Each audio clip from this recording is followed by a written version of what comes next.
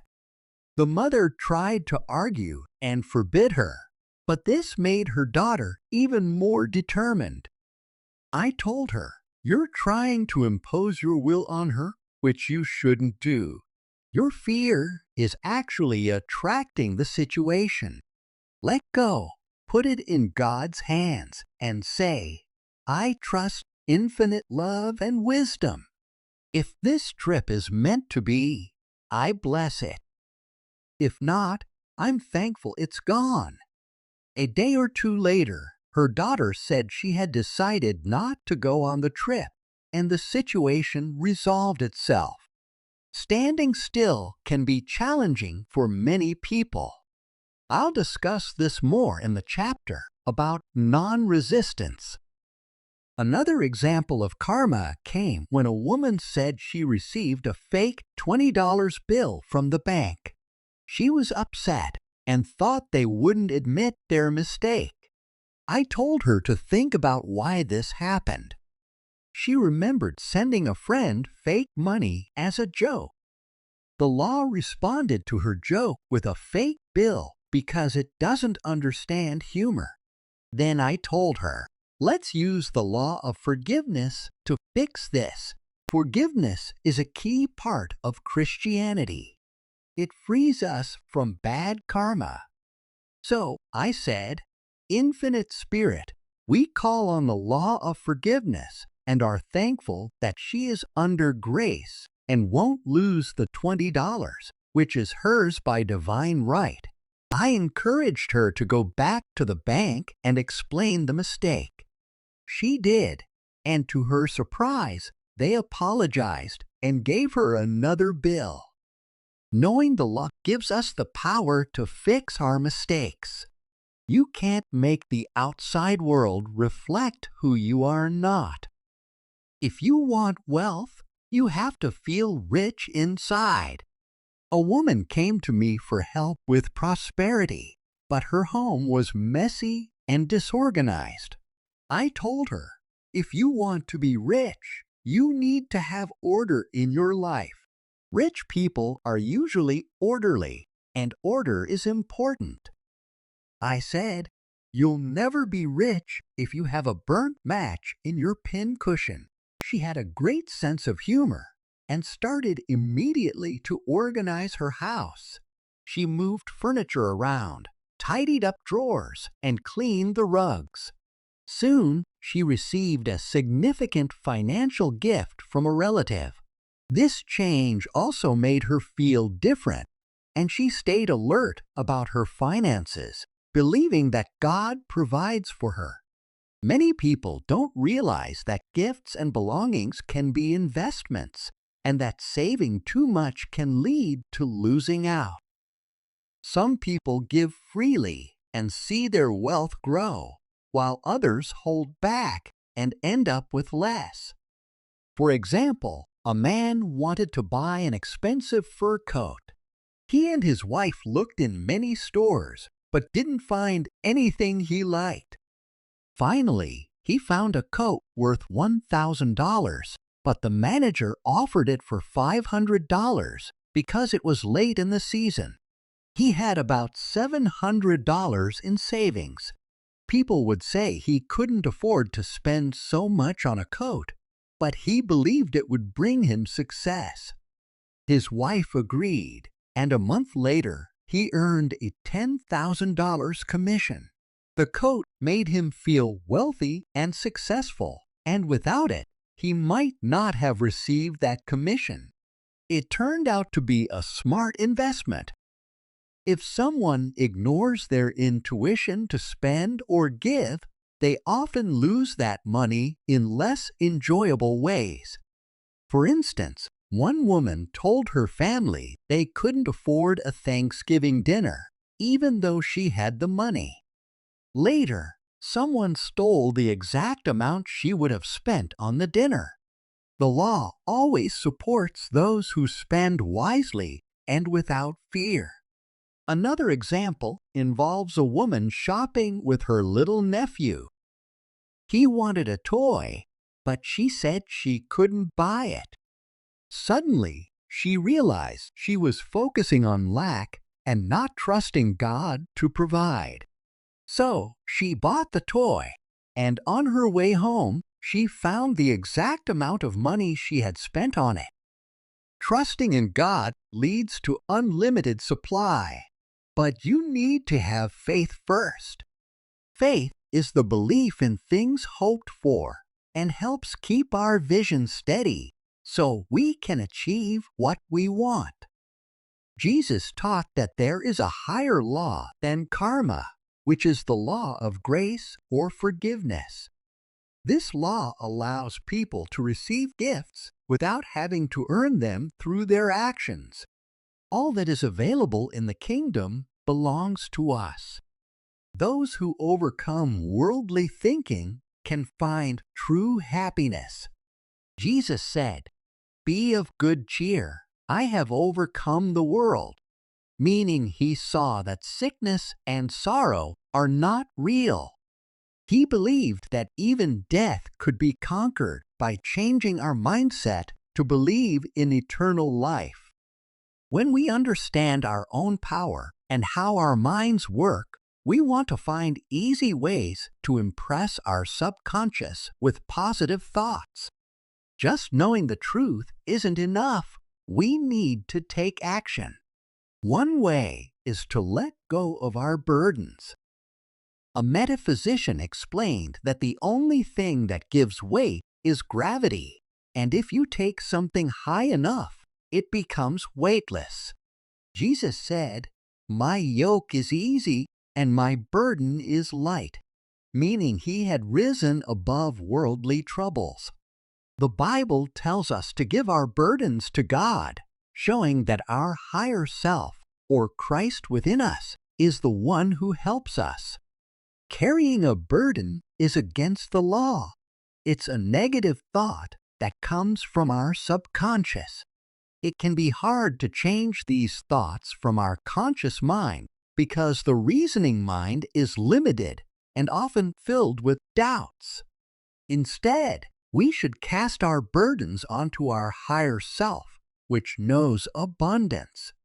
For instance, a woman who needed money repeated the phrase, "I cast this burden of lack on the Christ within, and I am free to have plenty."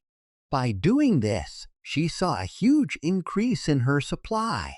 Another example involved a student who had a new piano, but no space for it until she got rid of her old one. She felt stressed, but then she decided to let go of her worry by saying, "I cast this burden on the Christ within, and I go free."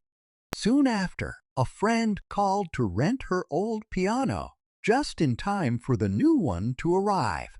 I also knew a woman who struggled with resentment.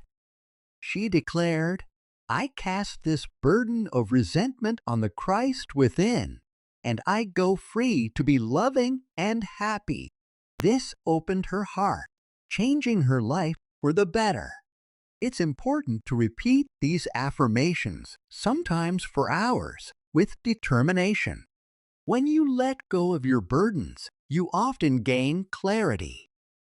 It's hard to see clearly when filled with doubts and fears, but by continuously repeating, "I cast this burden on the Christ within and go free," you can find relief and eventually attract good things like health, happiness, or financial success. A student once asked me about the darkness before dawn. I explained that sometimes, before a breakthrough, everything seems to go wrong and we feel deep depression. This happens because old fears rise to the surface to be cleared away. When this happens, it's time to celebrate, even if things seem tough. I told her we stay in the dark until we can see in it. Casting our burdens helps us gain that vision. To impress the subconscious, we need active faith. Faith without action is meaningless. Jesus showed this when he had people sit down before he blessed the food. Another example is a woman who loved her husband but was separated from him. He wouldn't communicate with her, but she refused to accept this. She stated, "There is no separation in divine mind, so I cannot be separated from the love and companionship that are mine." She even set a place for him at the table every day, keeping faith alive. Over a year later, he came back. Music can also impress the subconscious and lift the soul. It helps make wonderful things feel possible. I have a friend who listens to music every day. This helps her feel calm and lets her imagination flow. Another woman often dances while saying positive things about herself. The music and movement make her words very strong. The student should remember not to ignore small signs of progress. Before achieving something big, we often see hints that it's coming. For example, before Columbus found America, he saw birds and branches that told him land was nearby. Similarly, when someone is working toward a goal, they might see small signs before the real thing appears.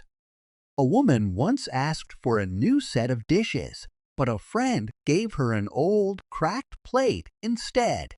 She was upset and said, "I wanted a nice set of dishes, but all I got was a broken plate." I told her that the plate was just a sign that her dishes were on the way, like the birds Columbus saw. Soon after, the new dishes arrived. Pretending helps impress our minds. If someone acts like they are wealthy and successful, they will eventually see those things in their life. Kids often pretend, and if we can be like them, we can achieve great things. I know a woman who is very poor, but she never let anyone make her feel that way. Even though her friends reminded her to be careful with money, she would spend her earnings on a nice hat or gifts and felt very happy. Her focus was always on beautiful things without feeling jealous of others. Eventually, she married a rich man, and her dreams came true because she only thought about abundance. People can't find peace or happiness until they get rid of fear. Fear is a wasted energy and needs to be turned into faith. Jesus said, "Why are you afraid, you of little faith? All things are possible for those who believe." My students often ask, "How can I get rid of fear?" I tell them to face what they are afraid of. Fear gives strength to the things we fear.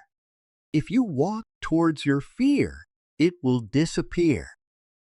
I've shown in earlier lessons how letting go of the fear of not having money can help people become financially free. Many students have learned to release their fears about spending money and have found plenty of it instead.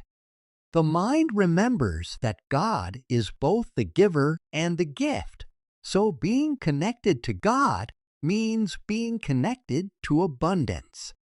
A great phrase is, "I thank God the giver for God the gift." Many people have separated themselves from what is good for them by thinking of lack, and sometimes they need a strong push to change those thoughts. This strong push can come from difficult situations.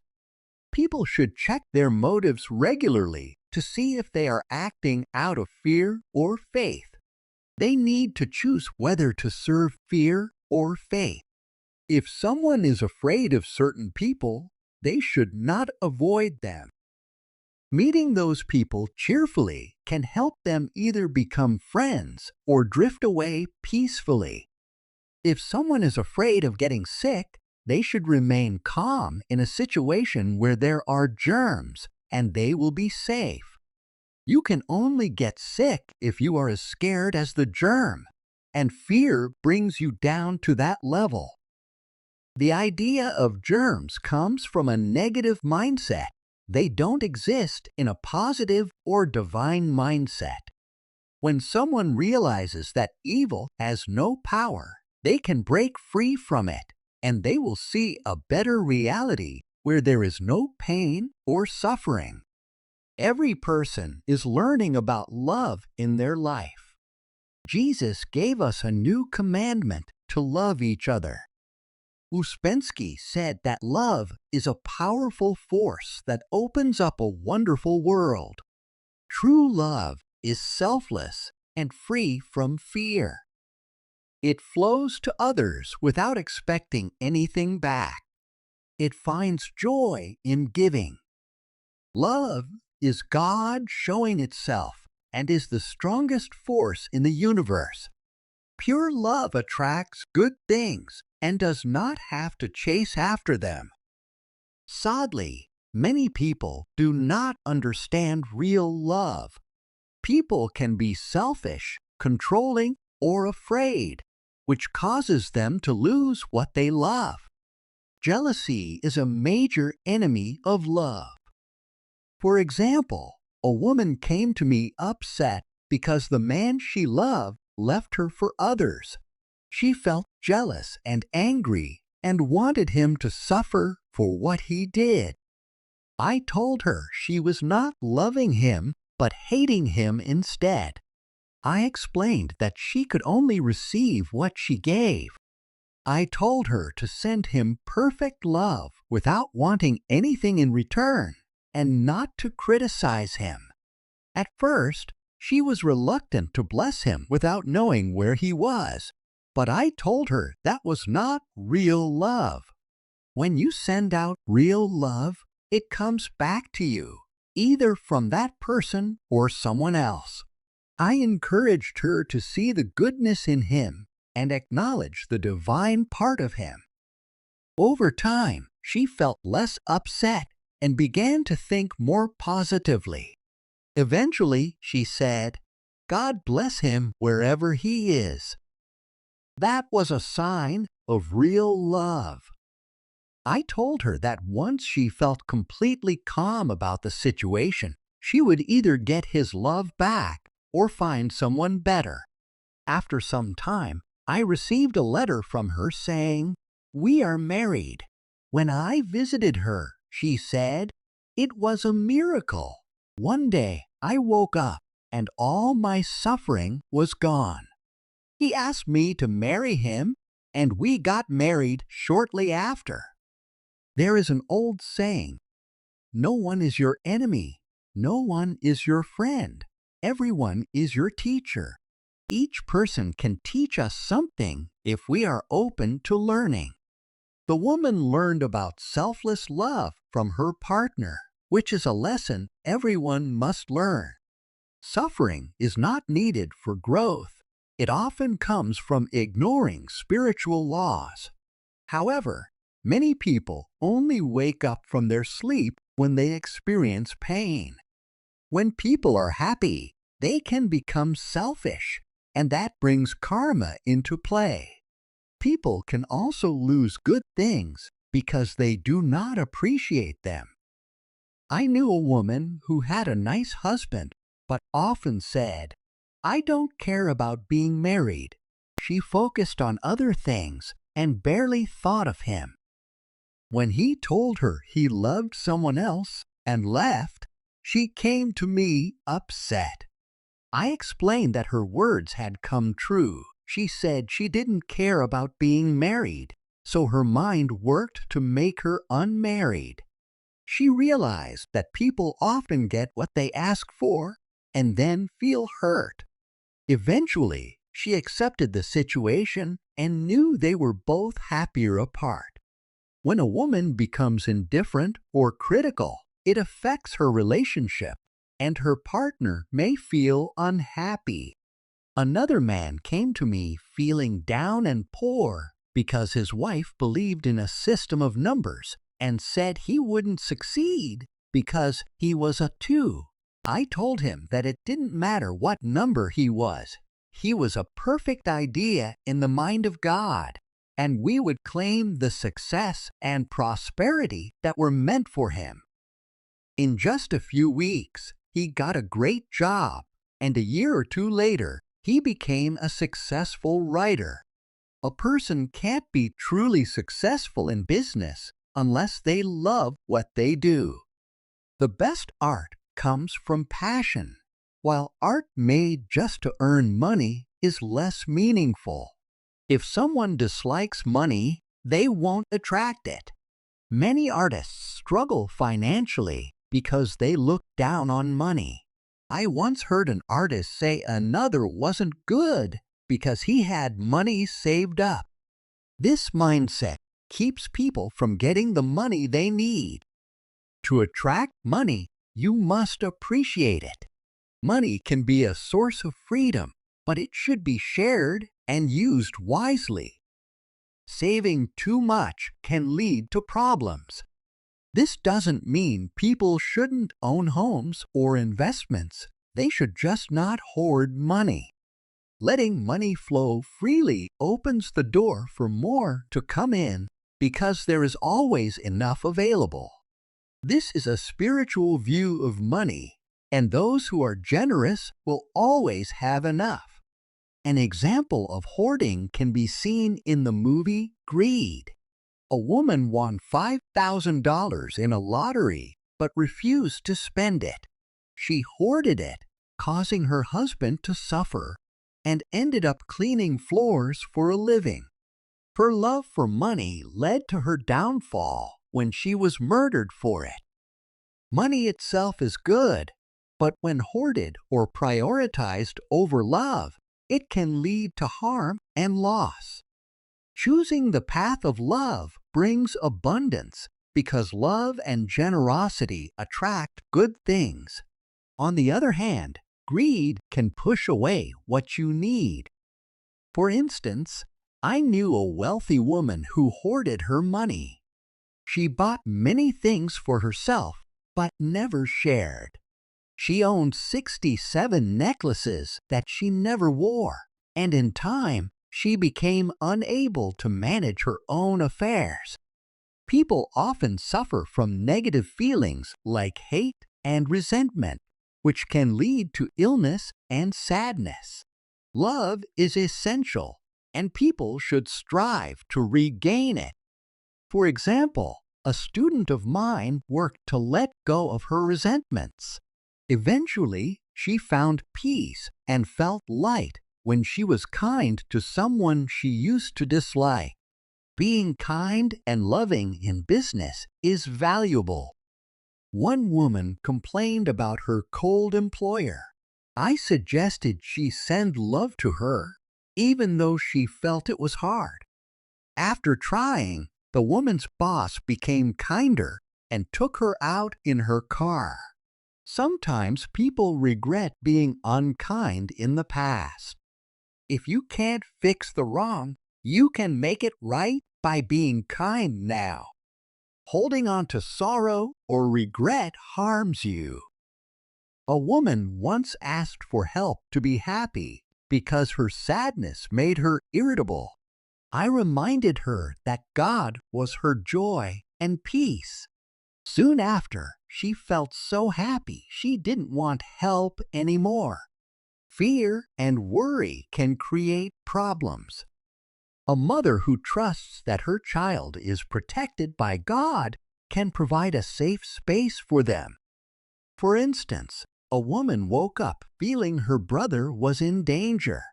Instead of worrying, she declared that he was safe and protected. The next day, she learned he had been close to a mine explosion, but escaped unharmed. Each person should know that what they love is safe and under divine care. Perfect love drives out fear, and love is what fulfills us. Time was running out, and she was still unsure about her decision. Then one day, she called me and said, "When I woke up this morning, I could smell Palm Beach." She had been there before and recognized its pleasant scent. I told her, "If you can smell Palm Beach from here, it's definitely a sign for you to go there." She took the job, and it turned out to be a big success. Sometimes a sign comes when you least expect it. One day, I was walking down the street when I suddenly felt a strong urge to visit a bakery a couple of blocks away. My logical mind said, "There's nothing there that you want." But I had learned not to ignore my instincts, so I went to the bakery. I looked around and didn't find anything I wanted, but as I was leaving, I ran into a woman I often thought about who needed my help. It shows that we often go looking for one thing and find something else. Intuition is a spiritual ability that guides us without explaining why. People can receive signs during healing treatments. An idea might seem unrelated, but sometimes those signs are mysterious. In a class I was teaching, I was helping everyone receive a clear sign. Afterward, a woman told me that during the treatment, she felt she should take her furniture out of storage and get her own apartment. She had come to me for health issues. I told her that getting a home would help her health improve and explained that her health problems were linked to her stuff being stored away. I said, "Having too much clutter can lead to problems in your body. You need to use what you have, or your body will suffer." People often don't realize how their life choices affect their health. There is a connection between our thoughts and our diseases.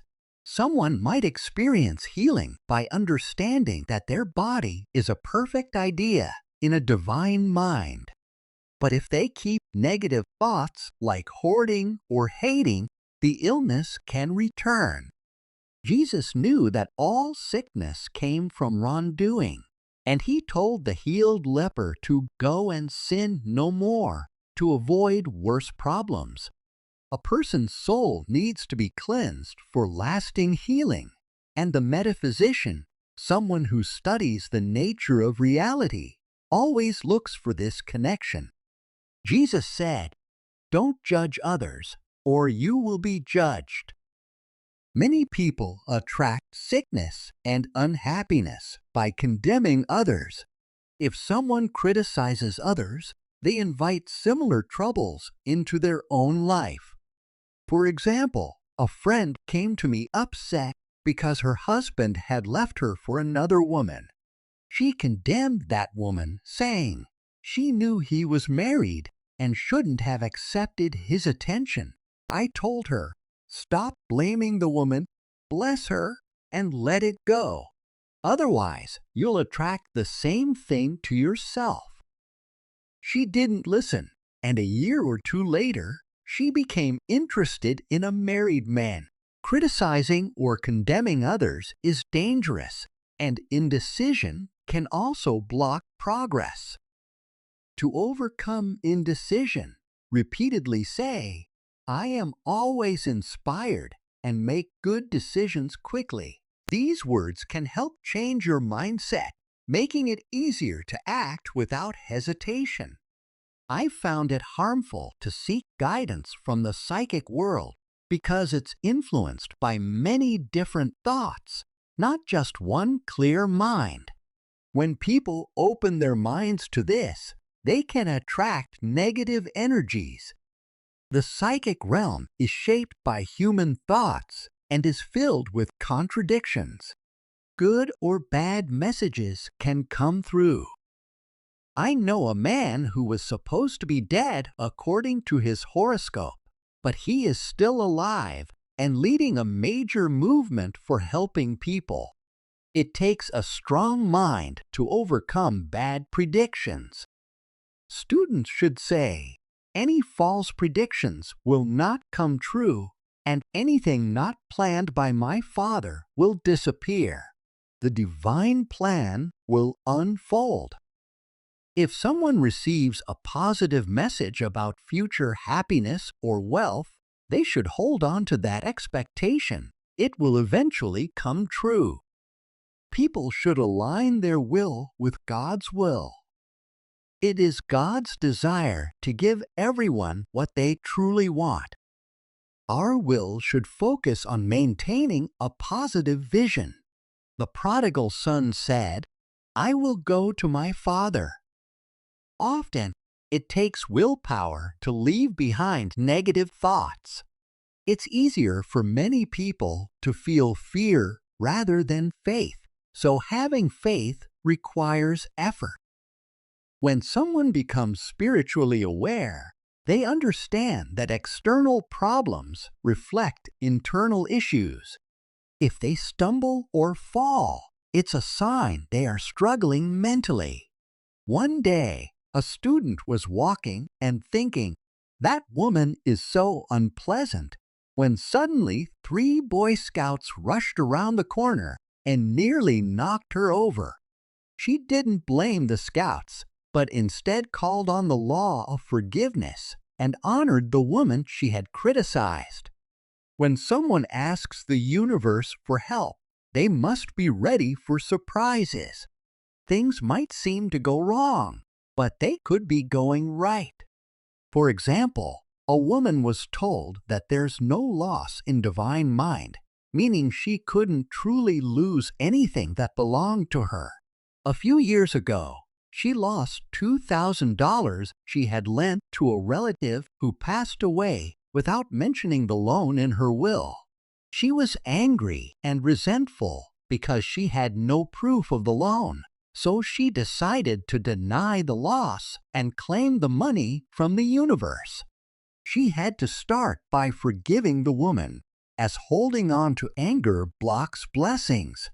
She stated, "I deny loss. There is no loss in divine mind.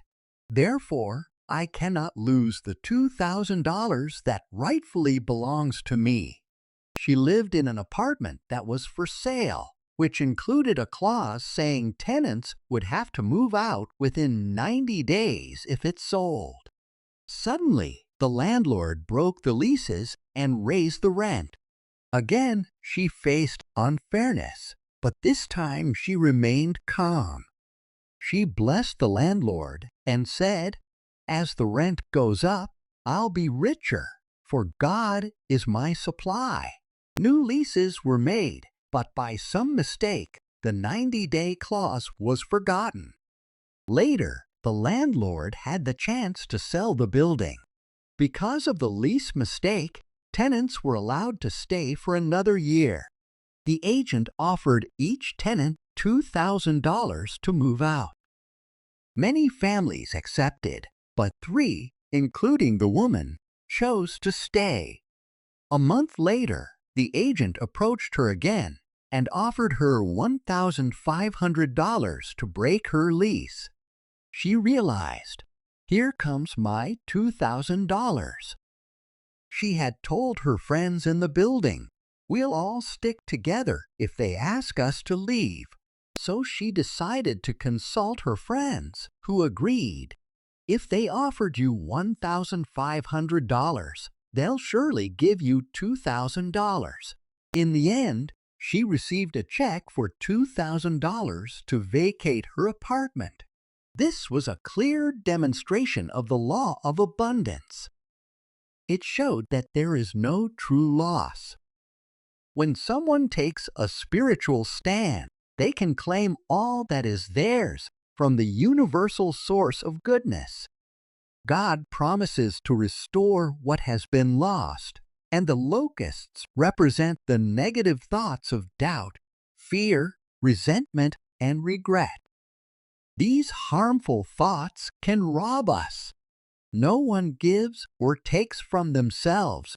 We are here to prove God's goodness by creating abundance from lack and justice from unfairness. Test me, says the Lord of hosts, and I will open the heavens and pour out blessings that you won't be able to hold. Perfect self-expression should never feel like hard work. Instead, it should be so interesting that it feels like play. People have what they need for perfect self-expression. Many talented individuals have struggled to find what they needed, even though their faith and words could have brought it to them quickly. For example, one day after class, a man gave me a penny. He said he only had 7 cents and wanted to give me one because he believed in the power of my words. He asked me to speak for his success and prosperity. I did, and I didn't see him again for a year. When he returned, he was successful and happy, carrying a lot of money. He told me that after I spoke, he got a job in another city and was now healthy and happy. A woman's perfect self-expression can mean being a great wife, mother, or homemaker, not just having a successful career. When you ask for clear guidance, the way will become easier. You shouldn't try to force a specific picture in your mind. When you ask for the divine plan to come to your mind, you'll get flashes of inspiration that help you see yourself achieving great things. What you seek is also seeking you, just like Alexander Graham Bell was seeking the telephone. Parents shouldn't force their children into careers. With knowledge of spiritual truth, we can ask for divine plans for children early in their lives. A good prenatal statement could be, "Let the God in this child express perfectly. God's will, not ours, should be the focus." The Bible teaches us how to free our subconscious minds from limitations. The stories in the Bible represent our battles against negative thoughts. We can all be like David, defeating fear with faith. We must not be lazy or bury our talents. Not using our abilities comes with consequences. Fear often stops us from expressing ourselves fully. Many talented people struggle with stage fright, but this can be overcome by speaking the right words. When we do, we stop feeling self-conscious and become a channel for creative energy. We can feel confident that it's the divine within us doing the work. For example, a young boy asked me to speak for him before his school exams. I told him to say, "I am one with infinite intelligence. I know everything I need to know." He felt confident about history, but unsure about math. After I spoke the words, he passed math with flying colors, but got a poor mark in history because he relied too much on himself instead of divine help. Another student traveled abroad without knowing the languages, but she called for guidance and protection all the time. Everything went smoothly for her. But when she returned home, thinking she didn't need divine help anymore, things went wrong. We must practice being aware of God in everything we do, big or small. Sometimes a small moment can change a person's life. For example, Robert Fulton saw boiling water and imagined a steamboat. Sometimes we can block our progress by being too fixed on one way things should happen. We might demand things only come to us in a specific way, which can stop them from happening. Like any powerful force, God needs an open heart to work through us. We often need to be reminded to be still and trust that everything will work out. The student's goal is to find balance and calmness. Being calm allows God's power to flow through us, helping us think clearly and make good choices. Anger clouds our judgment and can lead to health issues. In spiritual teaching, fear and worry are considered serious issues. They are forms of negative faith which create the very problems we fear. To overcome fear, we must face it directly.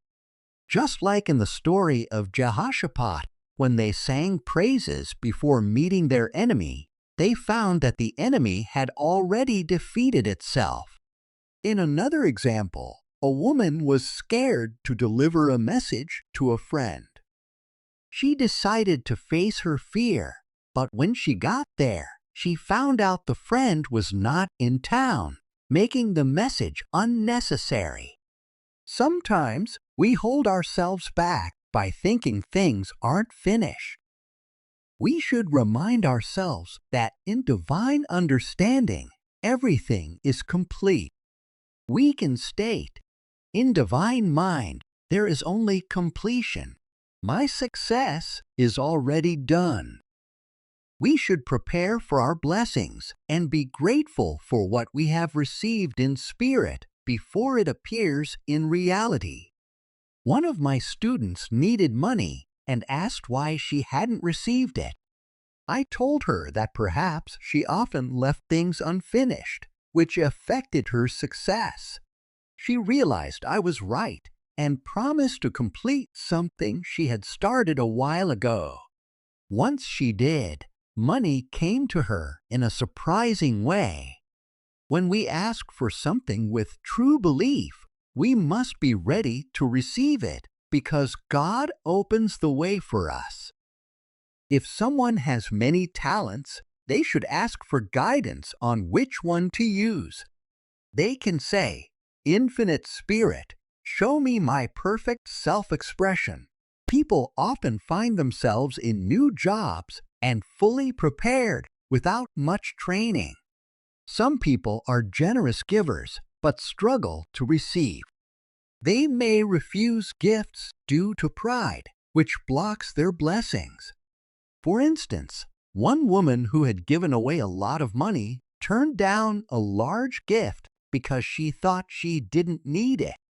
Soon after, her financial situation worsened and she found herself in debt. We should accept what comes back to us with gratitude. We give freely and receive freely. There must be a balance between giving and receiving. We can give without expecting returns, but we must accept what comes our way since all gifts are from God with us as the channels. We shouldn't think negatively about someone who gives to us. For example, when that man gave me a penny, I didn't think of him as poor. Instead, I imagined him as rich and prosperous. It was this positive thought that brought blessings to him. If someone has been a poor receiver, they should practice being good receivers, even accepting small gifts. God loves cheerful receivers as much as cheerful givers. People often ask why some are born rich and healthy, while others are not. Every effect has a cause, and nothing happens by chance. This question relates to the law of reincarnation, where people learn and grow through many lives until they discover the truth that sets them free. For many, a person returns to life on earth because of unfulfilled desires and to settle their past actions. Someone born wealthy and healthy has memories of both wealth and sickness from previous lives. People show their beliefs through their lives. Birth and death are human concepts because the punishment for wrongdoing is death.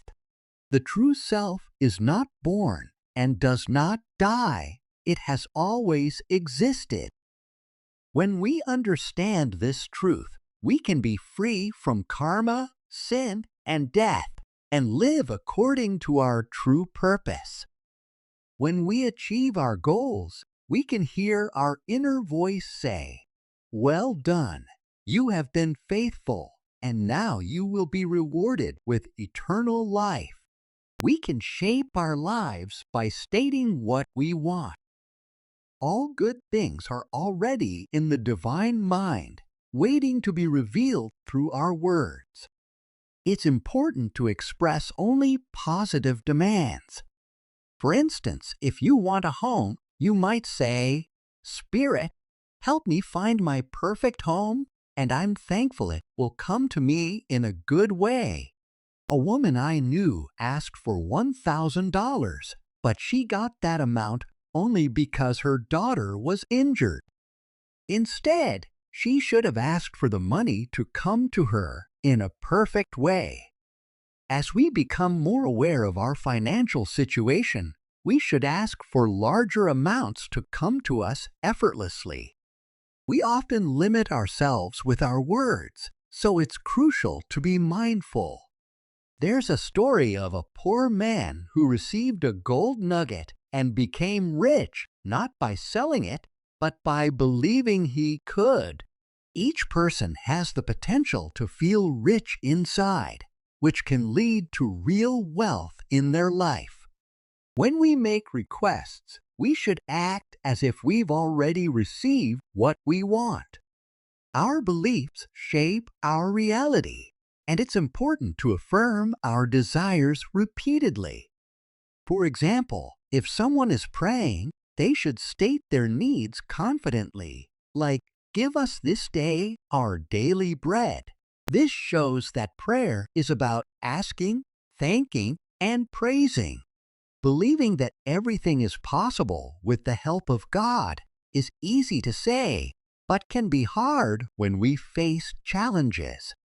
One woman needed a lot of money quickly and felt she needed a sign. When she saw a beautiful paper cutter, she bought it. This act of faith helped her realize she was worthy of receiving large checks, and soon after, she got the money she needed.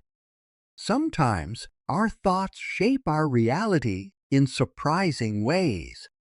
For example, a man felt trapped in a farmhouse and smashed a window to get air, only to find the window hadn't been locked. His mind created a way for him to breathe, even when the situation seemed dire. When pursuing goals, don't give up. If you ask for something from God, stand firm in your request. One student said, "I won't settle for anything less than what I asked for." This can be tough because it's easy to compromise, especially when you're waiting for results. Sometimes help arrives just when we stop worrying. For example, a woman had a broken umbrella and prayed for help, and a repairman appeared just in time. It's good to follow a negative thought with a positive affirmation. Once, I denied the appearance of illness in a man I didn't know. The next day, he felt much better. Understanding the difference between visualizing and visioning is important. Visualizing is using the conscious mind, while visioning comes from intuition. When you desire what God wants for you, your negative desires fade away and you can receive new, positive ideas. Each person has the potential for health, wealth, love, and true expression. Some limit themselves to small dreams instead of bigger ones. If you try to force a situation, it can stop your progress. Patience is key. I've seen the law work in amazing ways. One student needed $100 urgently, and I prayed for her to receive it. That evening, she called with good news about her miracle. She said that the thought came to her to go to her safe deposit box at the bank to examine some papers.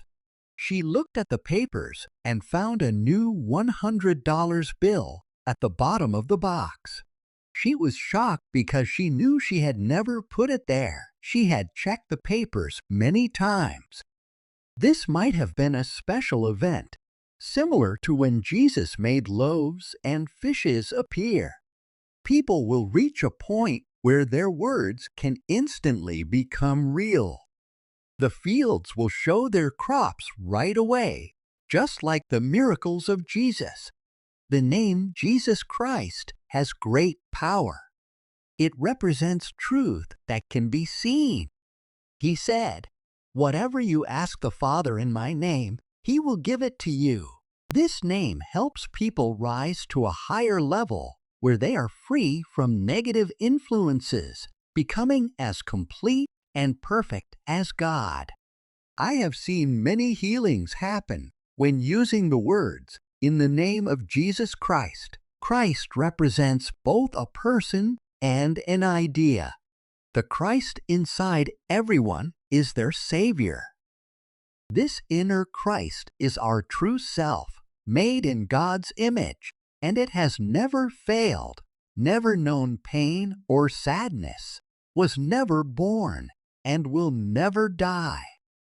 It is the life force in every person. The saying, "No one comes to the Father except through the Son," means that God becomes the Christ within each person, and the Holy Spirit represents God in action. Each day, people show the presence of the Father, Son, and Holy Spirit. People should think artfully. A great thinker is like an artist, carefully creating only positive thoughts in their mind.